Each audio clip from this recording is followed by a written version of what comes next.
All right, everyone. So, welcome back to the Lazaro channel. I was connected with a person that I thought was a stranger to me. And then when I go ahead and meet him through Zoom, it turns out is one of my old classmates, Mr. Clyde, right? I wish we would have started recording the moment we saw each other. Because I was telling you, I saw the last name and I was like, there's no way it's him. There's no way. Me and you, we went to the same university, right? Yes. Can you remind me the classes that we took together? Yeah. So just for the audience, we both attended Washington Adventist University. It was formerly known as Columbia Union College, but they changed the name around, I think, a year before I attended the university around 2015, or I think the year before they changed the name. But yeah, Hmm. I had a lot of classes with you. I did Greek and Hebrew, a few theology classes. I know we took a religious music class where we had to, present Yes. talked about, we had to present a sermon and all that. I think I may have taken like an elective with you. I'm not entirely sure, but most of the classes I took with you were mostly theology. Yes. Yes. I remember that. So, to that point, as Yeah. I was sharing with you before we started the recording, you can probably then be a backup as Yeah. one of the facts that I shared in my first video that there were some classes, man, that were not given enough work, and some of the grades were simply given to us.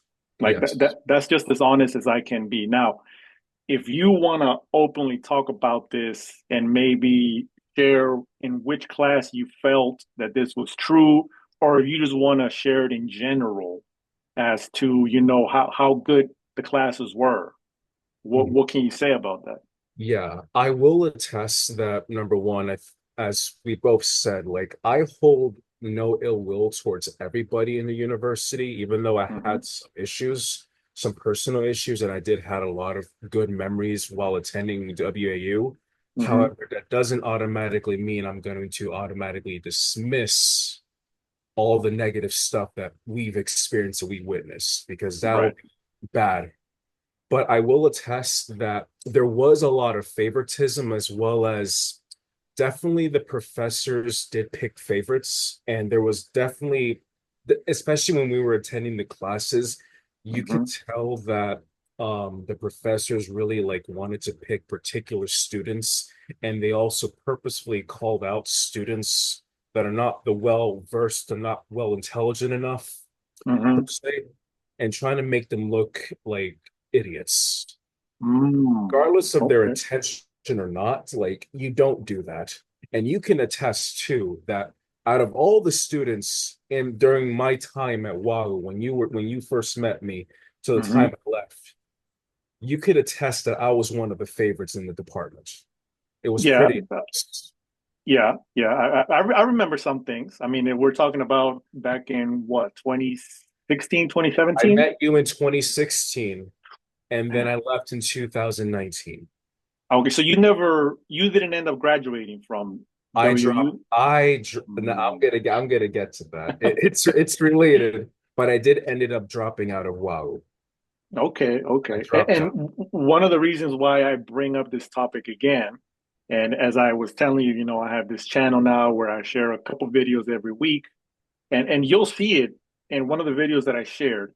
I had, and I'm not gonna share names, I'm not gonna mention names, but I had a professor from the religion department send me an email saying that they had seen my first video, and I read the email in its entirety there. Uh, I guess based on the the wording, you might be able to tell who it is. Actually, I'll tell you after the meeting, after the Afterwards, Zoom but meeting. at least you can read me at least a good chunk. I might know who it is. So I'm not gonna say the name. Listen just a little bit because obviously this has already been made into a video. Uh, but let's see if there's a. It starts out by saying, dear Joseph, you were a disciplined student. That is why your grades were high. If one professor gave you an unjust grade, it should not be used as a general measure, as a matter of honesty. Towards the bottom, she says, "Do not waste your energy inventing personal grievances in public to bring disrepute upon an institution that has nurtured you, notwithstanding the human weakness present in all institutions." Time The out, word, time. I know. yeah, yeah, I don't have to say who it. I don't yeah, have to say who it is. I you know. know who it is, and I made a video out of that because it was pretty much making a judgment of my character based on me expressing my dissatisfaction on a college institution. Which, if the college is going to give you a grade based on your performance, I think students also have the right to grade their colleges. You know, um, so and it wasn't even me saying that my entire college experience was bad. There were many classes, and maybe you can attest to this, that we really learned a lot from some of these classes. There was good engagements, there was good conversations, there were things that you heard and say, "Oh, that makes sense. I understand it. I get it." But then there were some other ones, especially the biblical languages. Like that. With those, we have to be honest. Those final exams were brutal. They were brutal. They were very brutal. And I understand that maybe a professor acknowledges that, and maybe they want to curve the grade a certain way. But dude, in Greek class, I got A's in all my Greek classes. I didn't deserve those A's. Like, I'm telling you that in all honesty. You know, To be honest, none of us really deserved our grades. and, I mean, I and have a lot of complaints about the U.S. educational system in general, but yeah. I will say in general, the way that, I mean, WOW in general, but our theology department, it definitely felt like they were just trying just to push people towards not necessarily to ministry, but also Hmm. corporate world of Adventism, particularly if you want to work to the general conference or the local conference. That's Right. essentially how I felt. Yeah. Yeah. Yeah. They I weren't necessarily pushing towards ministry per se, unless there are specific professors, of course, but hmm not everybody in the department, from what I remember, were kind of pushing towards Adventist ministry, like you becoming a pastor or something. hmm hmm Yeah. Yeah. And when I had this experience and after I graduated, I began to think to myself, am I just this unlucky that I went through this specific path in which these grades? Uh, do you remember the Daniel class?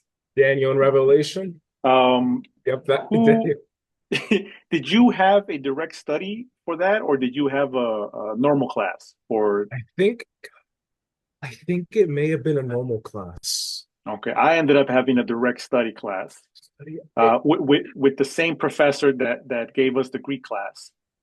Yeah, And that's the class, man. Because you remember, direct study class was you meet with the professor separately during the week. It could change. They give yeah. you the Yes, assignments, you, I right? remembered. Yep. And then they Uh, would actually sometimes communicate with you on email or for office hours, but generally none of us pretty much saw each other. We all pretty much had to meet on a scheduled day, yeah, one on one, or just go to the theology department and then just turn in our work or just talk to the professor about anything that we are having struggles with. right, right. And I remember in that class, I was not contacted all semester up until the last 2 weeks of the semester, No way. where the professor said, choose these two chapters, write a few paragraphs about them. You're going to submit a rough draft. I'm going to give you my revisions. You're going to submit a final draft, and that's going to count as your final exam. Oh my. That already was bad. I mean, that already was bad. No, no. I ended up submitting the rough draft. He never gave me his revisions. This professor never gave me his revisions, and I just got an A for the class. I got an A for the Daniel class, which I'm not. I don't know if it was a three credit class. It was a 3 credit class. That to me, and we're talking about Daniel, which is Oh prophetic. yeah. You're supposed to be important within the Adventist church. Yeah, Daniel and Revelation, aside from Ellen White, but those two books, Daniel and Revelation, are pretty much kind of like the two gold standard books of the Bible Right. that the Adventists would pretty much cling to when it comes to their eschatology and their theology. hmm Right. And you would think that there would be a greater priority into these classes, but instead, this is what happened. But with the LNGY classes, man, oh, those were very complex. Those were reading every day. There was a quiz. I mean, those were proper classes. I have no complaints of that No because complaints, even though I had issues with Ellen White back then, at least they were, for some reason, this is a common theme for many uh-huh, ex-Adventists. They always focus on Ellen White a lot more than the Bible. Even though right. Adventists will say that no, we That put the Bible on the greater level than Ellen White. hmm Let's cut the crap. Let's cut the crap. We Nah, all yeah, yeah. we all know she is a quote lesser light, but in reality, she's kind of the equivalent of the magisterium of the Catholic Church. She's pretty much Ellen White is basically the Pope of the Adventist Church. And so I'm glad that we were able to connect because I was sort of trying to get other of our classmates that were part of our classes to have this type of conversation to sort of reinforce what I was sharing. Yeah. But I understand that they might be a bit hesitant Yeah. because most of our well, I don't know if most of it, but a lot of the people that I know that went to our school at the same time we did, they're still in their careers. They're still Yeah. engaged. The people that the person that I mentioned earlier, he's still in it. He's still there. So I mean, I guess I understand why they might not want to I will publicly. I won't hold it against them. To a degree, I understand. Especially, I mean, you may have heard the recent news that a famous young Adventist pastor just left the Adventist church and he's been demolished by the entire church. Oh, really? Well, I mean, I've seen videos here and there, but I'm not sure. I don't know if I've heard it recently. Do you know his name? Do you know who I or keep what? forgetting his name, but let me look it up. But keep talking, just keep talking. Let me look him up because right now his name is being dragged through the mud. So basically, why I think this video ends up being good is because I have also received comments where they were saying that, why are you complaining now? You should have complained in the moment. Or easy. Every college has easy grade classes. It's just normal. But we were taking Mhm. college level classes that were up there. Like they Yeah. were supposed to require a high level of reading and understanding, and these were the same classes where we were receiving these easy grades. Yeah. Were you able to find Yeah, the pastor's name was Ryan Day. He was one of the he was a influential Adventist minister. He was also part of 3ABN. Okay, I'm looking at them up. Yeah. Oh yeah, yeah, Yep. yeah, yeah.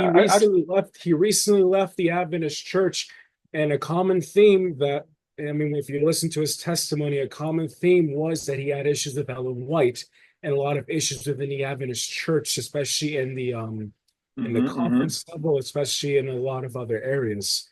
And his name has been dragged through the mud. People have been attacking him and his family and everything. But that's Yeah, another yeah, yeah. discussion for another time. But Yeah, and that's the thing too. What my most recent video, I read two comments from two different Adventists.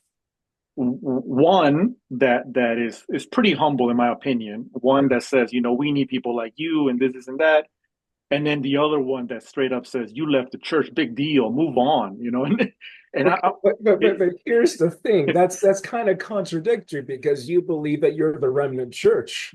So you shouldn't say move on. You should say come back. uh, That right, doesn't right. make any That's that doesn't make any sense. Yeah, yeah, that's true. But it highlights my point where sometimes it feels that the Adventist church has gotten too big, that it, I guess, deserves sub denominations. Because even within the same conference, man, like I've been to one church that's very strict with their Sabbath policy, and then there's another church within the same conference that the members are straight up talking about how they went to the zoo after church on Sabbath. And so It's I'm like, there's no way that you have these Adventist churches that preach and promote different lifestyles, you know? Uh, especially amongst the youth, mhm. especially those that are involved in youth ministry or other things. But it's really like you have more of the conservative wing of the Adventist church and the more liberalish wing. Yeah. Usually, the people that are on the liberal wing are more younger people, millennials, Gen Zers, that are trying Mhm. to gear away towards a lot of the strict aspects of the Adventist church while not necessarily moving it, getting rid of all of it per se. Mhm. But especially from a cultural standpoint, I mean, you and I are both Hispanics. You Mhm. and I know, especially growing up in the system, like the way that they literally worship the Sabbath to such a degree where you're not supposed to do this, and that, and that. But Mhm. if you go with the youth, they're a whole different, it's a whole different story. Wow. Right. Right. But Yeah. Yeah.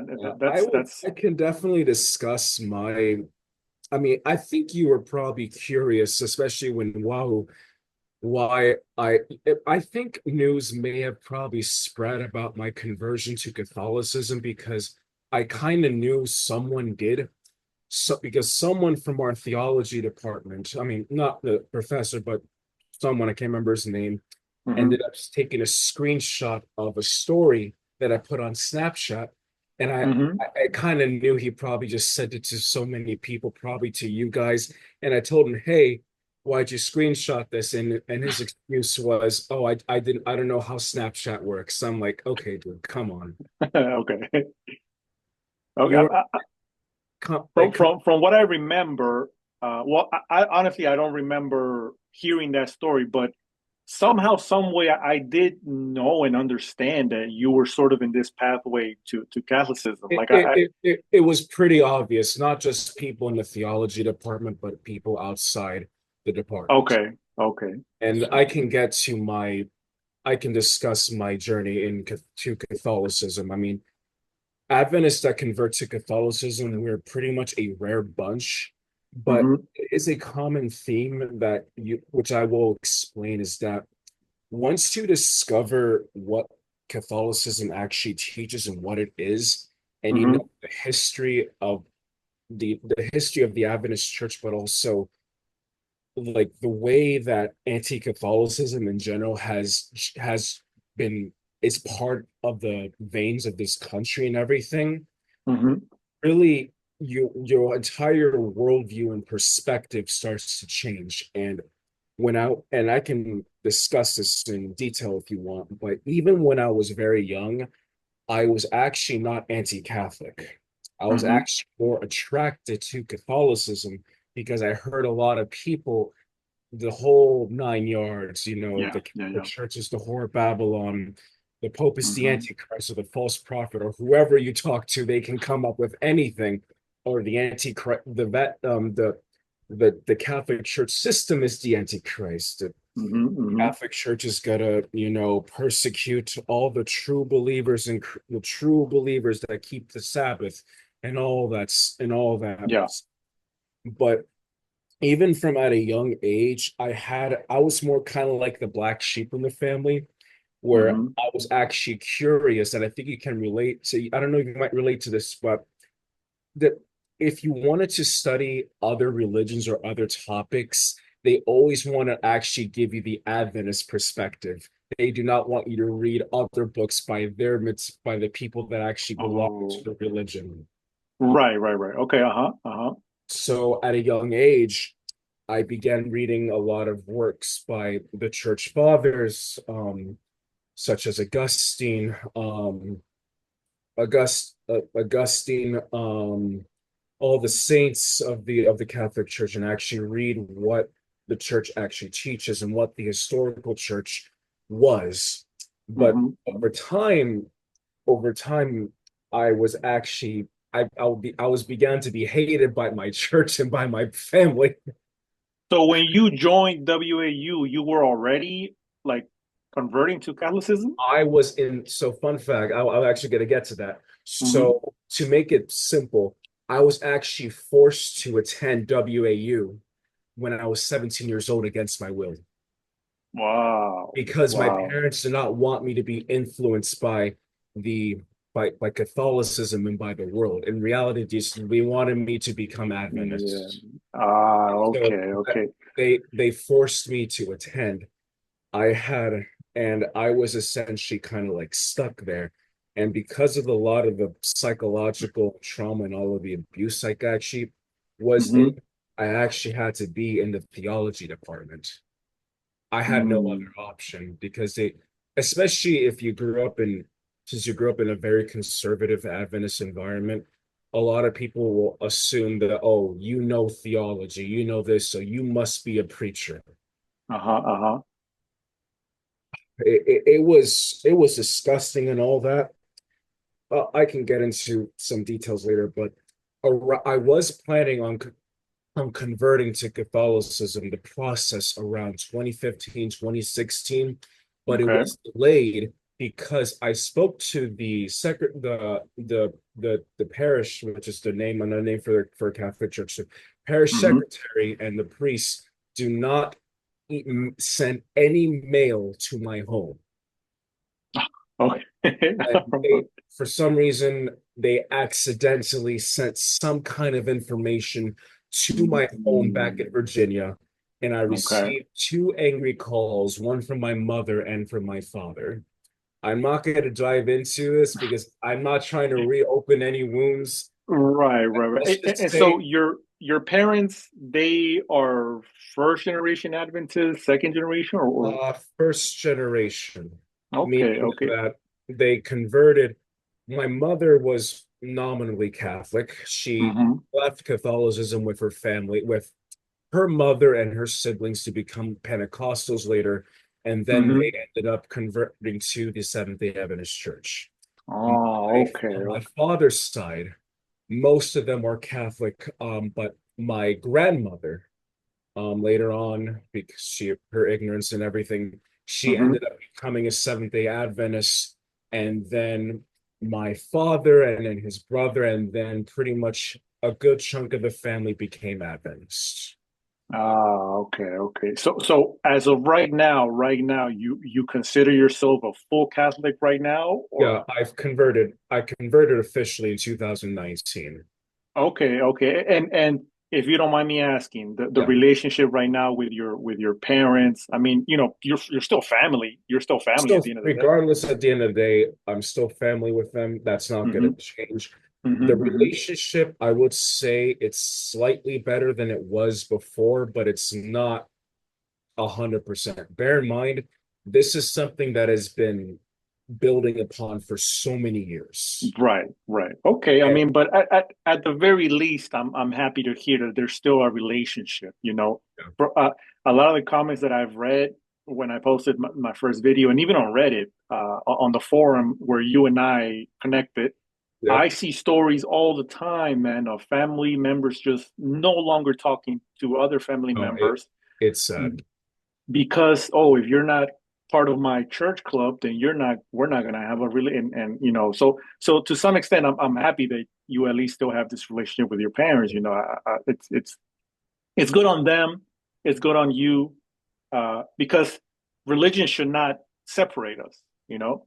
And now that we have this way of communicating, because I know you can share so much more, a lot of details. We can turn this into different parts because, like Yeah, I said, I don't. There's I, a I limit on the I'm o- on I'm the. open, I'm open to that. And I Yeah, would yeah, like to let you know that I'm actually in the process of writing a book of my yes. Oh, conversion yes. to Catholicism from You Adventism. you did mention that. So I so am, yes. where in the process are you? Are you planning it? Have you started writing something or what? I have pretty much a detailed outline of everything that I'm going to be talking about. Okay, okay. The book was it was pretty much kind of in the process of being made for around several years. Hmm. I don't want to give out the name of it just yet because I don't want That's fine. anybody stealing the idea. That's But fine. I Yeah. will say that I do know some Catholic publishers, and Hmm. I will say that I think it's kind of time that I mean, the book is going to be a conversion story, but also an apologetics book to Okay. explain Catholicism as well as the errors of Adventism. Okay, And okay, it's I going to see. give a pretty much a detailed understanding of my experience, my upbringing, and how Adventism contradicts not only, I mean, Catholicism, but also history and scripture and Hmm. see and the gist. Okay, okay. And I guess like I said, I believe we're gonna have future conversations, and talk about different. It's good. It's good to have different perspectives. You know, Yes. I no longer consider myself Adventist. I still believe in Jesus. I still believe in God. I'm still a Christian, Mhm. in the same way you are. Even though you're a Catholic, but still, what unites us is the faith part, right? So I think we can have other conversations in Yeah. the future. But let me ask you your thoughts on the new pope. Oh, oh, the Adventist world is losing their marbles, and I'm all for it because here's the thing. They did the same thing with every single pope. Oh yeah, yeah. That. Um, listen, you and I were born during John Paul II. They were freaking out over John Paul II. People were freaking out over Benedict XVI. The whole Adventist world were losing their marbles when Francis came because it confirmed, Yeah, quote unquote, a lot of the conspiracy theories that were going on during that time. yeah. And here's They the were gonna problem. bring the Reading, Sunday law. the, it's not going to happen. Francis, yes, Francis was a Jesuit pope. Yes, it was. Hmm. It was a surprise. Hmm. But if you look at his pontificate in general, he wasn't the kind of person to enforce the universal Sunday law. There is no way Mm. Right, because right. Okay. there is no way. And even before I went to WAU from 2013 to 2015, I mean, he was pope. When he became pope in 2013. I don't know if you remember this, but there was like a mission in the, especially particularly in the Hispanic and Latino Adventist world, to push so many copies of the Great Controversy. I don't know if Hmm. you remember. Yeah, and I remember almost every single Sabbath. I should not have said Sabbath, but every single Saturday, almost every single Saturday, people will talk about Pope Francis. The persecution is like, I couldn't even stand it. It was like they had like a persecution complex. And I'm not trying to be mean or disrespectful, Hmm. but it's like almost every single Sabbath. Oh, sorry, but let's every single You Sabbath. just reminded me that with each pope there was always this increased dialogue of he's gonna be the one, he's gonna bring forth these But Sunday it's law. not gonna happen. The Adventist Church has been doing this for how long? For so long, since what? Since Pope Pius the Ninth, from Leo the 13th to Benedict the 15th to Pius the 11th to Pius the 10th, Benedict the 15th, Pius the 11th, Pius the 12th, John the 23rd, Paul the 6th, John Paul I, John Paul II, Benedict the 16th, and now to Leo the 14th. But the crazy thing, I mean, having an American Pope was a surprising thing because for so long people were saying there is no way an American is going to be the next Pope. But Now, then, he's also a Peruvian citizen, right? He's been yep, naturalized. yep, So that was the only reason why I was paying attention, because you yeah, remember I'm from yeah, Peru, and I just found something, and I'm just gonna show it on camera, yeah. Go ahead. for in case anyone wants to. Oh, I can't really see it, but I can see. yeah. Oh, right there, look at that. I think that's you right Look, there. yep. That's you right there, and Oh that's my goodness. that's me right there.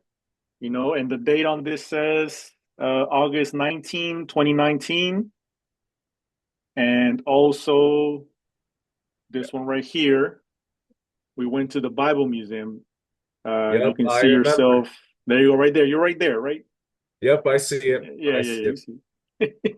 That's So we're not out here making up stories. Like, we actually went we to went to the to Bible to. Museum. We saw all that.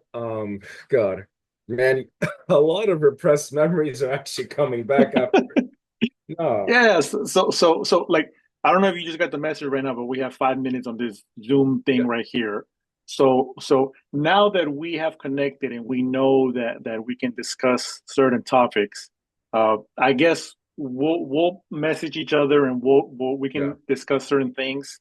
Uh, as I've told other people before, these are the types of dialogues that advance theology, right? I can't just sit here Yeah. and want to discuss things with people from a specific denomination or a specific religion. Like we need to have conversations because I believe that, everything is just a piece to the puzzle, And it's right? not, and this is something that Adventists in general, even though there are Adventists that engage in dialogue and discussion, Mm-hmm.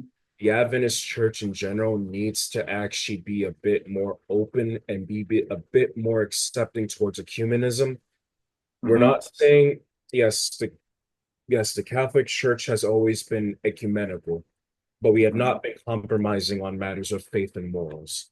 But Mm-hmm. this closed-mindedness of so many Adventists, like it has to come to an end eventually because more people are waking up and more people are becoming more open-minded. But when you try to like grab the people that are trying to ask the questions and say, don't ask this, just read Ellen White. This is from her perspective. Read the scriptures. But if you're not doing it with an open, not letting people just have an open heart and open mind and having just regular dialogue. Because here's the thing, what I found hypocritical, because Mm-hmm. remember, during the time at WOW, there were a lot of transfer students from Saudi Arabia, from the Middle East. Almost all of them were Muslim. And what I found Mm-hmm. hypocritical, it was during that time when I was in WOW, they had an open dialogue between Adventists and Muslims. How come you wanted to have an open dialogue with Adventists and Muslims, but you refused to have any kind of dialogue with Adventists and Catholics? Mm. Right, right, right. Yeah, I mean, I understand. I understand. And even though we might not have had the same exact experience, like there's always this theme behind Yeah, the Adventist teaching that don't pay attention to this, read about this, yeah. don't listen to that, listen to this. And even when I was still going to church, people were telling me, so these books that you're reading in school, like they're from Adventist authors, right? I said, not Yeah, all of them, no. And that's when they started to get a little skeptical about like, what yeah. A college? lot of especially the older conservative boomer Oh, generation. yeah, yeah, That's a whole conversation about yeah, yeah, yeah. that. So listen, I see we have a minute and something left. We're gonna go ahead and conclude the discussion, conclude the video. Mhm. Um, I still have something to discuss with you Yeah, off camera, but of we'll course. talk about it. So right now, we just want to say goodbye to anyone who's watching. I'm sure that Clyde is going to be back. We have more things to discuss because it's good to talk about these things, Yeah. right? So we say bye now, Clyde. Go ahead and say bye to the people. Thank First and foremost, thank you, Joseph, for hosting this. It was actually wonderful to see you. This took me completely off guard, and to the audience, I'm sure Joseph and I are going to have more wonderful discussions about our perspectives in the Adventist Church, and hopefully we can bring in more dialogue and more discussion because that is something that everybody needs. Yes, sir. Yes, sir. All right, we're gonna go ahead and end the video then. Goodbye. Goodbye, everyone.